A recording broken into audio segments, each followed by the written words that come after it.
کہ مسلمانوں پر نماز وقت مقررہ میں فرض ہے، یعنی اللہ نے ان کے لیے نمازوں کے اوقات مقرر کر دیے ہیں۔ حدیث نمبر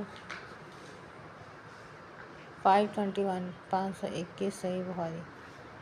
حضرت عمر بن عبدالعزیز رحمۃ اللہ علیہ نے ایک دن عصر کی نماز میں دیر کی، پس عروہ بن زبیر رضی اللہ تعالیٰ عنہ کے پاس تشریف لے گئے اور انہوں نے بتایا کہ اسی طرح مغیرہ بن شعبہ رضی اللہ تعالیٰ عنہ نے ایک دن عراق کے ملک میں نماز میں دیر کی تھی جب وہ عراق میں حاکم تھے۔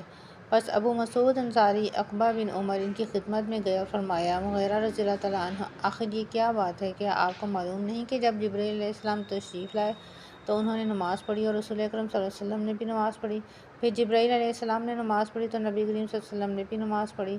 پھر جبرائیل علیہ السلام نے نماز پڑھی تو نبی کریم صلی اللہ علیہ وسلم نے بھی نماز پڑھی۔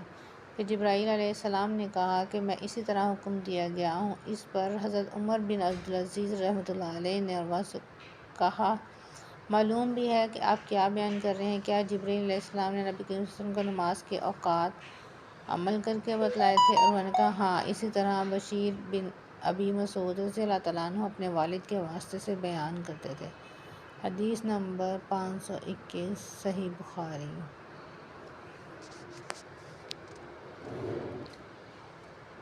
عروہ رحمۃ اللہ علیہ نے کہا کہ مجھ سے عائشہ رضی اللہ تعالیٰ عنہ نے بیان کیا کہ رسول اللہ صلی اللہ علیہ وسلم عصر کی نماز اس وقت پڑھ لیتے تھے جب ابھی دھوپ ان کے حجرے میں موجود ہوتی تھی، اس سے بھی پہلے کہ وہ دیوار پر چڑھے۔ حدیث نمبر 522 صحیح بخاری۔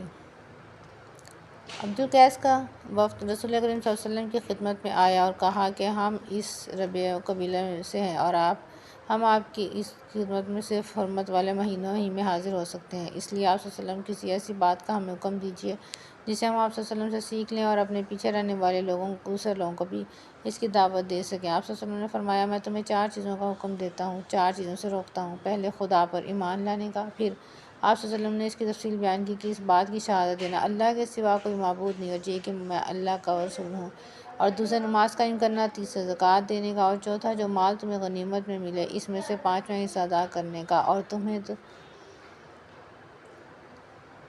میں تومڑی، حنطم، کسار اور نکیر کے استعمال سے روکتا ہوں۔ حدیث نمبر 528۔ میں نے رسول اللہ صلی اللہ علیہ وسلم کے دست مبارک پر نماز قائم کرنے، زکوٰۃ دینے، ہر مسلمان کے ساتھ خیر خواہی کرنے پر بیعت کی۔ حدیث نمبر 524 صحیح بخاری۔